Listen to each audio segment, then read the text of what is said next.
안녕하세요. 김성길 목사와 함께하는 GTS 말씀 묵상 시간입니다. 네, 오늘은 첫 번째 주간의 셋째 날 묵상인데요. 오늘 묵상의 주제는 숨겨진 비밀 찾기가 되겠습니다. 먼저 본문 말씀 속에서 더 깊은 의미들을 생각해 보고요. 우리의 삶에서 또 내 인생에서 우리가 하는 업무에서 또 아이들은 공부와의 관계에서 항상 숨겨진 것들을 찾아내는 훈련을 하면 더 발전할 수가 있고 더 좋은 삶을 만들어 갈 수가 있습니다. 비즈니스를 해도 더 좋은 방법, 나은 방법들이 분명히 숨겨져 있습니다. 그걸 찾아내는 사람은 더 발전하고 성공하는 것이고, 그걸 안 찾는 사람들은 기존 방식대로 그대로 하다가 어느 날 도태되고 마는 거죠. 세상은 항상 그 숨겨진 것들을 찾아내는 사람들에 의해서 발전하고 성장하고 그렇습니다. 인간의 문명의 발전이라는 것은 결국 숨겨진 것을 찾아내는 데서 이루어져 온 거죠. 그래서 우리가 항상 호기심, 관심, 질문, 그래서 더 나은 방법, 숨겨져 있는 방법들을 계속 찾아내는 것이 아주 중요합니다. 자, 오늘도 우리의 삶 속에서 또 무엇이 숨겨져 있는, 더 나은 방법은 뭐가 있는지 이렇게 생각해 보시고 꼭 숨겨진 방법들을 잘 찾아서 더 삶이 발전할 수 있기 바랍니다. GTS 묵상은 두 가지의 목적 때문에 만들어졌죠. 첫째는 매일매일의 역동성 있는 신앙생활, 그리고 변화와 발전을 이루기 위한 현장의 변화와 발전. 아이들은 재능 개발과 또 학습 능력 키우는 목적을 가지고 만들어졌습니다. 이것을 위해서 5, 7, 2의 구조가 들어있어요. 5는 그림을 분석하면서 생각을 넓히는 훈련입니다. 7은 그날 사용해야 될 주제. 이것을 한꺼번에 모아서 사용하면 어떤 것들을 점검하고 또 이렇게 컨설팅하는 좋은 도구가 됩니다. 아이들에게는 또 이렇게 독서 지도, 학습 지도 하는데 아주 효과적이죠. 자, 그래서 5, 7, 2. 뒤에 2는 질문 만들기와 예수님과 소통하고 또 영감을 얻는 시간이 되겠습니다. 자, 그래서 우리가 5, 7, 2를 잘 응용하고 활용을 하면 굉장히 효과적으로 또 이렇게 발전할 수가 있게 됩니다. 자, 그림 분석부터 시작하죠. 자, 여기에 보면은 집터 같이 생긴 게 하나 있습니다. 바울 사도가 갇혀 있었던 빌립보 감옥의 터다, 이렇게 제목이 붙어 있는데요. 이게 뭐 사실인지 아닌지는 모르지만은 여기에 갔을 때 이 앞에 편말이 붙어 있었어요. 그리고 이 터 옆에는 계단처럼 생긴 데가 있는데 여기서 이제 그 변호도 하고 또 뭐 이렇게 가르치기도 하고 하는 그런 장소였다고 합니다. 그러니까 당시에 이제 바울을 붙잡은 사람들이 일단 바울을 막 때리고 그래서 이렇게 어떻게 보면은 이제 이 임시 감옥처럼 생긴 여기다가 집어넣지 않았을까 하는 생각을 좀 해봐요. 자, 어쨌든 저는 이 그림을 보면서 바울이 갇혀 있었던 그 감옥 생각하면서 제목을 생각을 해봤는데요. 이런 제목이 떠올랐어요. 고난과 함께 오는 은혜, 이렇게 적어봤습니다. 고난과 함께 오는 은혜. 그러니까 고난이 고난으로만 그쳐버리면 참 슬픈 거죠. 근데 그 고난이 은혜를 가져온다는 겁니다. 고난이 은혜를 가져온다. 지금 바울 사도가 이 빌립보 감옥에 갇힐 때는 참 고통스러운 일이었죠. 매 맞고 그냥 여기저기 피는 흐를 것이고 아프고 쑤시고 그리고 그 다음날 이제 또 군중들 앞에서 어떤 봉변을 당할지 모르는 이런 상황 속에서 갇혀 있단 말이죠. 자, 이런 속에서 바울과 신라는 거기서 찬송하고 기도하죠. 그래가지고 결국은 기적이 일어납니다. 그러니까 이 고난이 없었으면 기적도 없었던 거죠. 그리고 이 고난을 통해서 기적이 일어났고 그 기적을 통해서 간수가 회개하고 간수의 가족들이 다 회개합니다. 그리고 결국 빌립보 교회가 탄생을 한 거죠. 네, 그래서 나중에 결과적으로 보면은 이 빌립보 교회가 바울을 굉장히 바울 사역을 이렇게 돕는 후원 교회가 됐던 거죠. 바울의 삶을 도와주 살펴주고 그의 사역에 필요한 것들을 제공하고, 참 이런 것들을 이렇게 가만 보면은 이런 고난이 없었으면은 이런 은혜의 현장들이 있을 수 없었겠죠. 그런데 이 고난이 오면서 이렇게 기적도 보고 그 다음에 간수의 가족도 회개하고 빌립보 교회가 만들어지고 결국 후원 교회가 세워지게 되고 사역을 원활하게 할 수 있게 되는 거죠. 그래서 이게 참 고난이라는 게 그리스도 안에서의 받는 고난이라는 게 고난으로만 끝나는 게 아니고 반드시 은혜의 열매도 같이 가지고 온다 하는 것을 우리가 꼭 기억하면 좋겠습니다. 분석해보죠. 자, 우선 빌립보 감옥 터입니다. 돌 벽돌들이 다 이렇게 돌들이 쌓여 있고요. 뒷산이 있고 또 그 감옥 옆에는 계단들이 쫙 있습니다. 푸른 하늘도 보이고요. 자, 보이지 않는 부분에는 바울의 발자취가 여기에 있고, 그리고 지금 바울이 가 있는 천국, 예수 그리스도, 바울이 받았던 고난과 아픔과 기적이 있고, 또 복음을 받은 사람들이 지금도 이쪽은 그 그리스 종교가 있죠. 그러니까 개신교는 아니지만은 복음을 가진 교회가 그리스에는 다 자리 잡고 있습니다. 그러니까 이렇게 오늘날까지 이런 복음의 현장들을 만들었던 이런 것들이 이 속에 다 연관성을 가지고 있는 거죠. 세 번째입니다. 그림에서 가장 중요한 건 뭘까요? 저는 고난 속에서 무엇을 하고 있느냐, 이게 참 중요한 것 같아요. 지금 내가 고난을 당하고 어려운 일을 만났다면은 거기서 뭘 하고 있냐는 거죠. 절망하고 낙심하고 있는지, 아니면 그냥 삶을 다 포기해버리고 있는지, 누구랑 원망하고 싸우고 막 그러고 있는지, 아니면은 바울과 실라처럼 하나님 앞에 맡기고 찬송하고 기도하고 있는지, 그게 뭐를 하느냐가 중요하죠.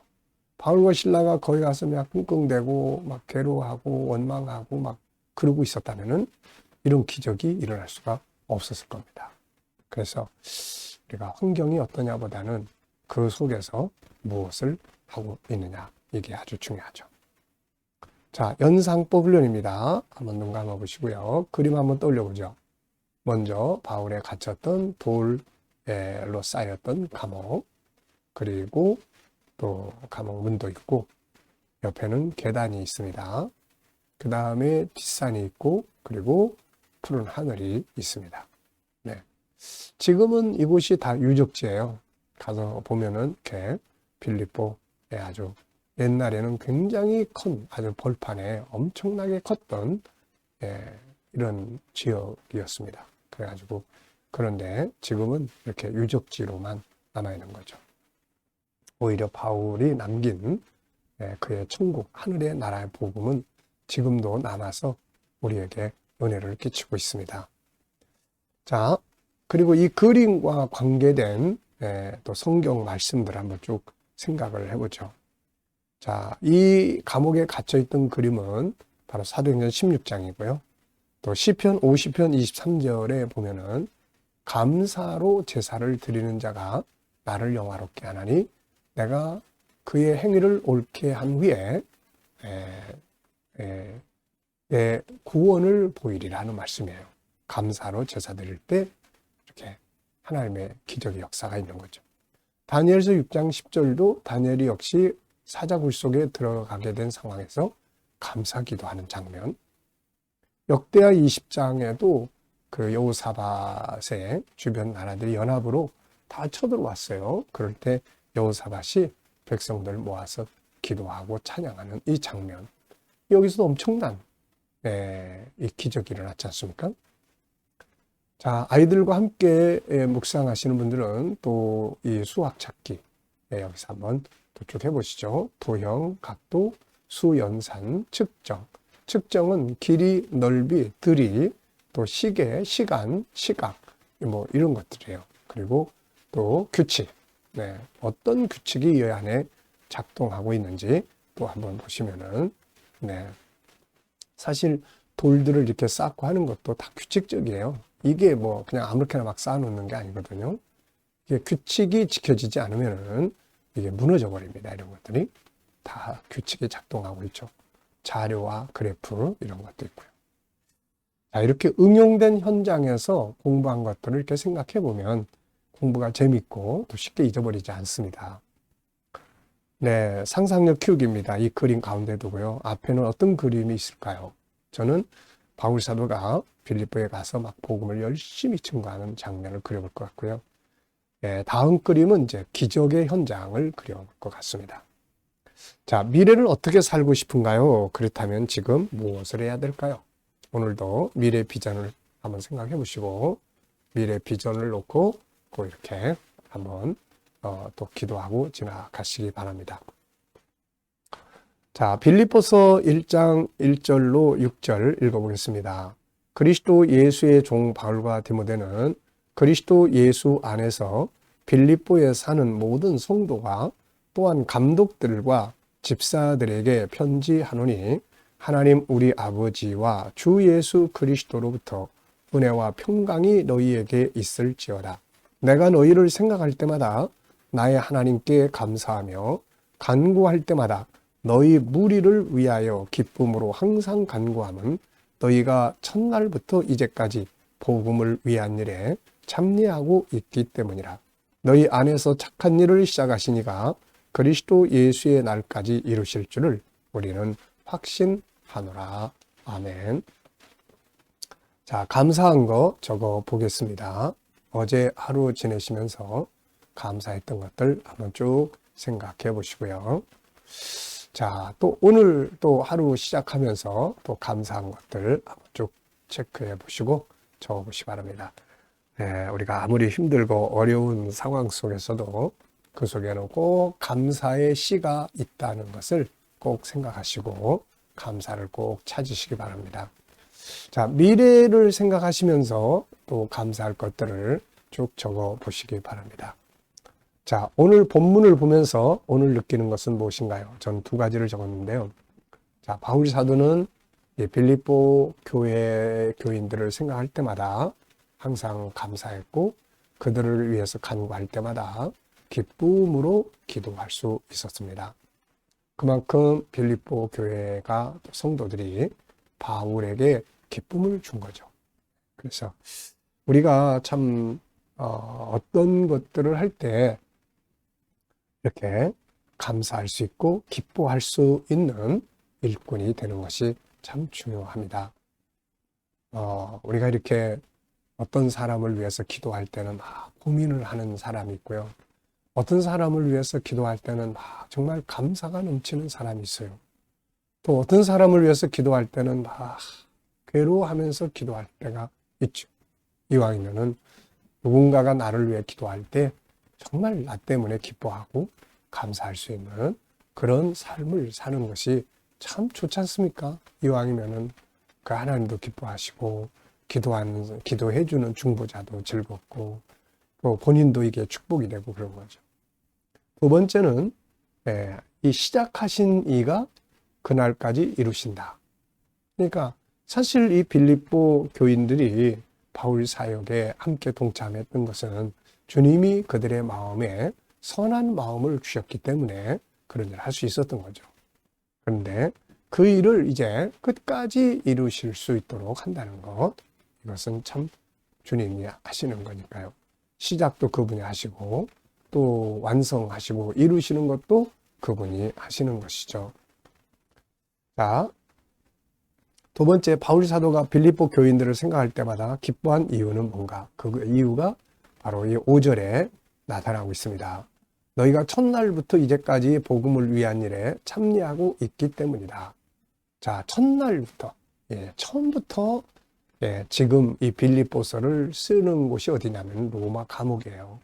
그러니까 여기까지 그 교회가 항상 함께 한 거죠. 나중에 빌립보서 4장을 뒤에 가서 보면은 바울이 그들에게 얼마나 고마워하고 있고 또 그들이 이들의 사역에 바울의 사역에 정성을 다해 참여하면서 바울이 그들에게 축복하는 하나님이 꼭 채우시기를 바라는 그런 기도를 하면서 편지를 마치는 걸 볼 수가 있어요.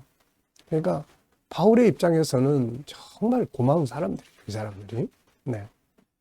복음에 함께 참여한 사람.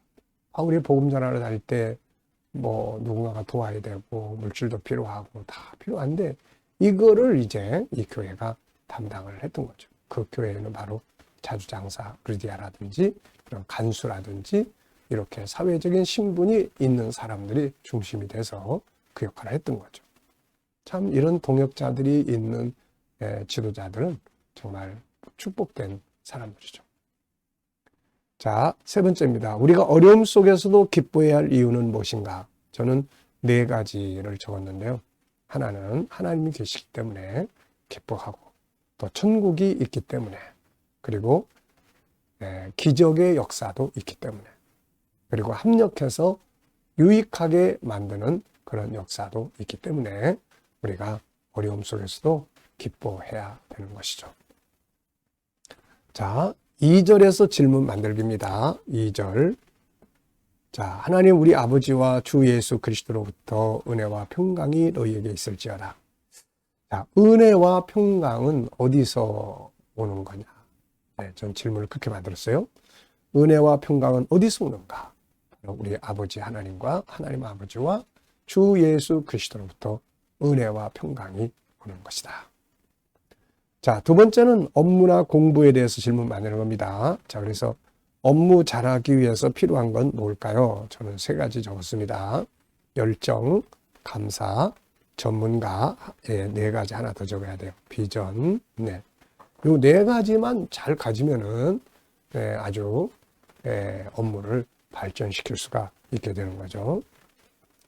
자, 이 시간 묵상 시간입니다. 주님과 소통하는 시간이에요. 자, 눈 감으시고요. 본문 한번 쭉 떠올려 보시고 7가지 주제 또 쭉 떠올려 보십시오. 그리고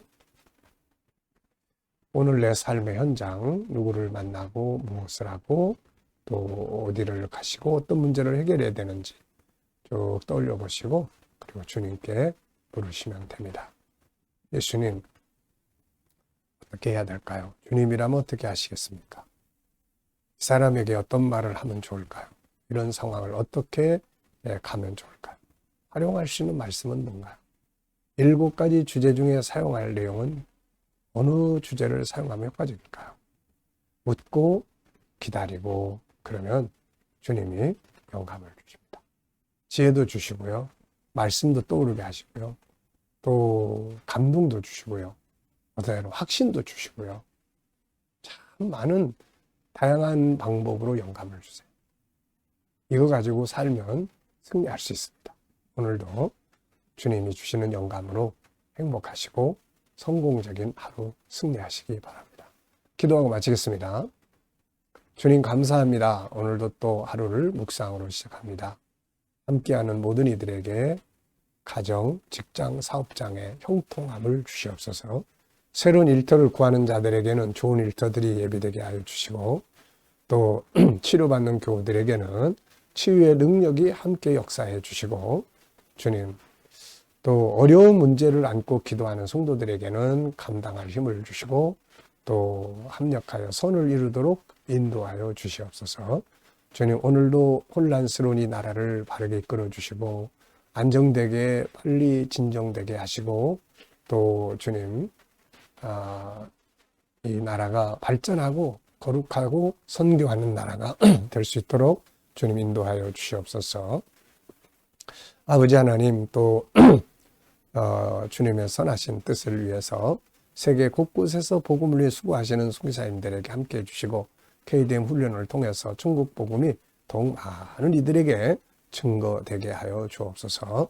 GTS 묵상을 통해서 또 하나님의 더 많은 사람들에게 공급되게 하시고 다음 세대를 양육하는데 귀하게 사용되도록 주님 은혜 베풀어 주시옵소서. 감사하며 예수님의 이름으로 기도하옵나이다.